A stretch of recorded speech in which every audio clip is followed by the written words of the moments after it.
Thank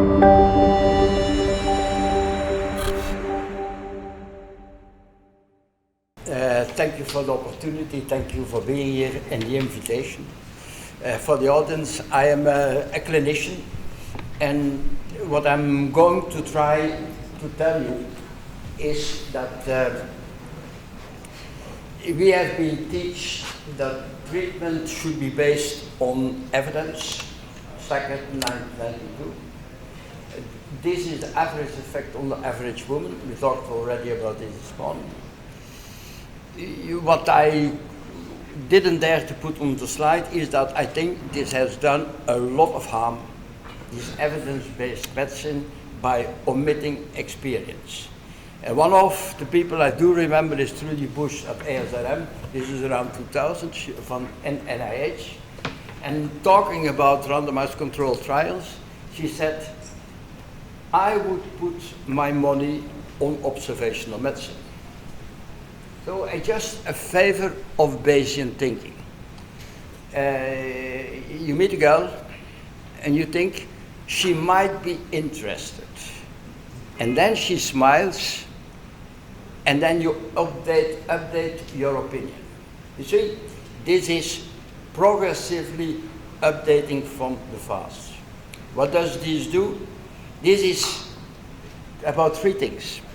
This is about uncertainty. You are not certain that she is interested. You get by each experience a little bit more certain. This is because of your past experience, if girls were interested or not. And there are many aspects about attitude, about smile, about many, it's multivariate. To go to clinical medicine, it's exactly the same. It is a probability, it is experience-based, and it's multivariate. And just to fix ideas here, I would say, when are you going to do surgery for an ovarian cyst? And this is something we did. We asked a lot of physicians, when are you going to do surgery? And you see, if you have more pain, more probability of surgery. And if you have more than 7 of 10 vascular, most of them do surgery. And if the cyst is bigger, more surgery. And if the woman is older, above 50, most of them are going to do surgery. But you see that one factor alone as a clinician, it's close to irrelevant. You always take care of the 3 factors together. And then I have a problem, a randomized controlled trial with 3 factors together, you cannot do. You cannot do because you have randomization problems, and randomization problems would, for 3 factors, at least 8 groups, it's not feasible. So there is a problem with the randomized control trial. And for those who like a little bit mathematics, I would say 1 factor is a line, just a gradient, does not be always in the same direction, but can be irregular. 2 factors is a square, something, and 3 factors is a sphere, irregular sphere. So you see, this is decision making. Decision making in medicine is having much more than that. To put it another way, 1 factor is traditional statistics with p-value and so on. 2 factors, you can already go with multivariate, but if you go for 4, 5, 6 factors and so on, you don't get it calculated anymore, and then you go to numeric iterations and so on. It's only 2000. By 2000, we were able to do this Markov chain, Monte Carlo computations. And artificial intelligence is the next thing. And if you have all these factors together with experience, I think then you come close to clinical medicine. So this is my problem today with management of endometriosis. Frequent statistics and p-value, those who follow this, the p-value fallacy, you cannot confirm a hypothesis with a p-value. There is no prediction, and it's a post hoc. You analyze after the things happen already, and there's some subjectivity. If I toss a coin, like this, you say, what is the probability of a head of tail? You say 50%. Yes, but your subjectivity is you assume that the coin is honest. So there's already an assumption here. So the problem of randomized controlled trial, you cannot have multivariate, and you cannot have anything like rare problems. If you have something which is 1%, you need a randomized trial of 6,000 in order to have 30 cases in the control group. It's irrealistic. My conclusion for the randomized control trial today, it's an excellent tool to avoid bias. It's very limited in real life. You cannot blind, and for endometriosis, you cannot blind medical therapy. It's not suited for multivariate effect, and most randomized controlled trials, if you look very well, and this you see in the meta-analysis, it's rarely perfect. And then you see in the applications of evidence-based medicine, they included all other data available, and then interpretation of results, and then they got the grades of evidence. And at the end of the study, you go to the guidelines, and ACOG, ASHRAE, ASRM, they are pretty different. So you see that all this logic of evidence-based medicine result in different guidelines. I'm not going to dwell in details on traditional statistics and Bayesian statistics, but Bayesian is mainly predicting the future. Is it going to rain tomorrow? If you say it's not significant, it's going to predict tomorrow. That's not what you want to know. If they say 60% to rain and 40% is not going to rain, this is a prediction. And medicine is thinking Bayesian. Medicine is not thinking traditional statistics. And as a clinician, I realized that evidence-based medicine, and then unfortunately they use traditional statistics, is very limited, and it's just a simplification of reality, because in 1990 they were not able to calculate it differently. They were not able to do. What I think for endometriosis, at the end of the day, we have very little evidence. There's no animal model. It's a heterogeneous disease. And we know very little. You cannot blind medical therapy. There are no randomized controlled trials of surgery, because the numbers by surgeon are not enough. There are a lot of dogmas. And what I would like to add to this is that to change the expert opinion to collective opinion. By collective opinion, what is this? This we did in Strasbourg a few years ago. We asked to everybody there, cumulative experience of more than 10,000 deep endometriosis surgery. What do you think about this? When are you going to do laparoscopy? When? Okay, just practical 1 to 10 visual analog score. And so with this kind of data, the first thing what came out of the collective experience of all the questions that we asked, there's not one conflict with evidence-based medicine, which means the clinician had already seen the evidence. The clinician already uses the evidence, but he goes much further than that.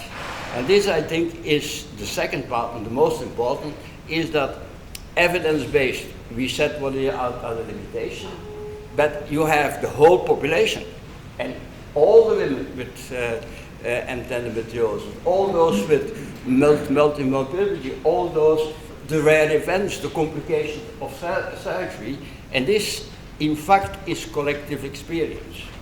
So I go for diagnosis. This is a simple example.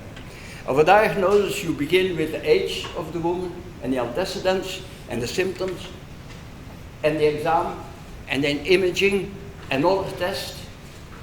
And what do you do as a clinician? You think, it might be endometriosis, but maybe it's something this, and maybe, and maybe, and maybe. You get a series of potential diagnoses. This is all with their probability, and they say, yes, but I should not miss a cancer. Rare events which you should not miss. And all this together, progressively narrowing down, very nice recent papers to document this. This is a diagnosis. Try to do this with mathematics. I think today it's not possible. Try to do this with artificial intelligence, maybe in the future, but not yet today. So we said, with a group of clinicians, we are going to sit together and say, these are the authors, you have seen them before, let us then see what you should not do in the management of endometriosis. These are the 10 cardinal sins. What should you not do? And this, I said, I had to have a problem with Sampson. We'll come back to that later. If you believe in implantation, it's one disease. If you see it's something which is erratic, epigenetic, genetic, whatever, you get several diseases.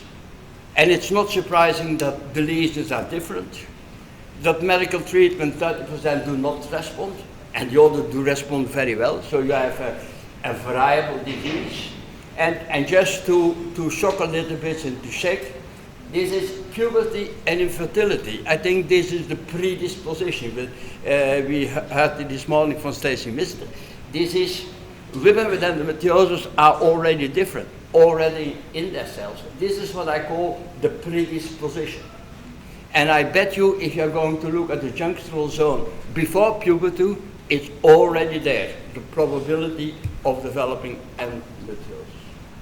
We seem to know that pregnancy is going to limit the disease. This is something which we publish. This is for typical lesions, for deep lesions, for whatever. You see all the individual patients between 20 and 45 years old, which we operated in Leuven. This is about 1,500 women with deep endometriosis. And the first thing you see, there's no difference with age. Maybe with age are a little bit less patient, but there's no real difference, which means they do not keep on growing. Second, what you see, the red and the blue and the red, these are the pregnancies. 1 pregnancy, 2, 3 pregnancy. It's no difference. So this is what I call observational medicine. We made a plot of all the patients where we did surgery in Leuven. And you see that most of them are around 28 years old. Some were younger, and then it goes down. If you have a delay, you take a delay in diagnosis of 10 years, then you have this curve, the red curve, which means that most of the endometriosis initiates during puberty. And if you haven't endometriosis yet by age 30, little risk you're going to develop it. So the risk, and this is normal, I would say it's like cumulative pregnancies in fertility. Not understanding the diagnosis. What is a test? For a researcher is sensitivity and specificity. For the medical student is a predictive value. He wants to know if the test is positive, if this lady has endometriosis. For the clinician, it's a predictive value of many tests. And then you see, they cannot calculate. Today a little bit, maybe with a little bit of luck, in Bayesian you can do, maybe. And still, it's not easy. And then you have, what he is interested is the added value of a test. You have seen the patient, you have done an ultrasound, if it's worthwhile to do an MRI. That is the added value. And then you see that by looking at this, the combination of many tests is difficult, and the predictive value depends on the prevalence. We knew that. Today with Bayesian we know it very much better. 1% of cancer. You have a test, 99% sensitivity, 90% predictivity. That's a very good test. But it means that you have 99% a predictive value of 50%. Which I would say, predictive value of 50%, toss a coin, it's the same value. So it's not very useful. And if it's less rare than that, and I'm not going to talk about breast cancer, then it's even more important. So I come, the same thing, this is what we published last year in JMIC. When you apply this to ultrasound of endometriosis, everybody seems to know it works. What is there about, let's say, deep endometriosis prevalence 3-4% in population? If you have an ultrasonographist who has not less than 10% in his population, you are there, which means you are around 50% of predictive value, which means don't do it. Sin 2, dogmas and mistakes. And imaging cannot rule out endometriosis, overvolume imaging, circular thinking. This is the one who say I am seeing this and this and this, and I do a bowel resection. But there are never data where you have this kind of randomized before. You have no data on imaging of endometriosis when the imager is blinded to the disease. Medical therapy when surgery is not indicated. I'm not going to dwell on this, we can discuss this, but there is irrational exaggeration of the complications. They continue medical treatment, although the patient has still pain. And I can imagine, because the less experienced surgeon is always worried to go in, but it could be unexpectedly difficult. So, and there are a lot of unproven beliefs about the role of progestin and so on. This is too far. Medical therapy is a variable disease. Efficacy, blinding is not possible, most of them, because the woman knows whether she takes active therapy. And which means that if you have a variable disease, and this is, if the disease is variable, by definition you cannot use statistics. Because statistics, the basic assumption of statistics is you have an homogeneous disease. This is something which we wrote at some moment, and just to look here, if a treatment is going to improve in 80% and make it worse in 20%, you will never see it. Unless you look at the individual data, you're not going to see it. These are the data that these 2/3 is well confirmed. Poor fertility surgery. We came from fertility surgery, the discussion of diagnostic laparoscopy. I've only seen one woman with these tubes hanging, but without doing a diagnostic laparoscopy, there's a lot of information of the fertility you're going to miss.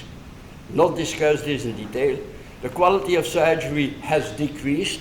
I think this is very clear. Before this was microsurgery, this was centralized. Today everybody is doing. And IVF, I'm not going to do IVF, but don't ask the wrong question. Don't compare effect of IVF and convective surgery, and forgetting that you could do surgery and then IVF. This is, and the series are too small. The dogma of complete excision, I'm not going to discuss this also, but it remains a personal judgment based on experience and skills to balance the completeness of excision and maybe sequelae and leaving some fibrosis. Other substantiated belief, we discussed this recently, this is bleeding and endometriosis. Few people have seen endometriosis bleed. It had a pathologist who saw remnants of bleeding. This is not the bleeding. This is vascular instability. This is leakage of blood. The shoe shop syndrome. All shoe shops sell shoes from their shop. And consider what we have in endometriosis. We have an infertility in pain, an infertility in a specialist in infertility in medical treatment services. And this kind of let's say, referral is not always as good as it should be. We can discuss it. Evidence-based medicine, not considering experience, I think is a major problem. Absence of quality control in surgery. They asked me for the Académie of Surgery in Paris to give a talk about this. And my conclusion was, la chirurgie c'est le Far West. It is the Far West because for surgery, we do not have anything. We have no rules, we have no checks, we have almost no data because of complexity and not enough number. Compare this for medical therapy, where all this is very well organized. And I started with a conclusion, if I would be Minister of Health, I would save money. And with half the budget, I would invest in good surgeons, mandatory video registration, and debriefings after surgery. Sin 9, poor training of surgeons, and we only had 10 sins. The training schedule of a footballer, of a tennis player, is much better organized than a surgeon. A surgeon becomes a surgeon like a hairdresser. He begins to wash and then a little bit, and then that's how he becomes a hairdresser. And there are very few data. Oh, look, not security. This is something we since 30 years. I think only today we begin to understand. I'm not going to say anything about political and financial aspects. To come to the last thing, this is our personal biases. I think nobody is free.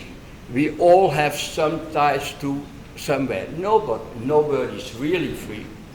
And with this, okay, at this moment we are writing together with a series of people here in the room, the 10 cardinal sins of surgery.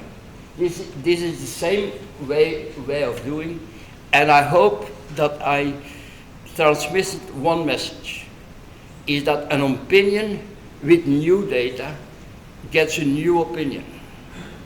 In basic statistics, they call this a prior plus new data is a posterior. And for us, I would say evidence-based medicine data plus experience begins to be clinically useful. Thank you for your attention.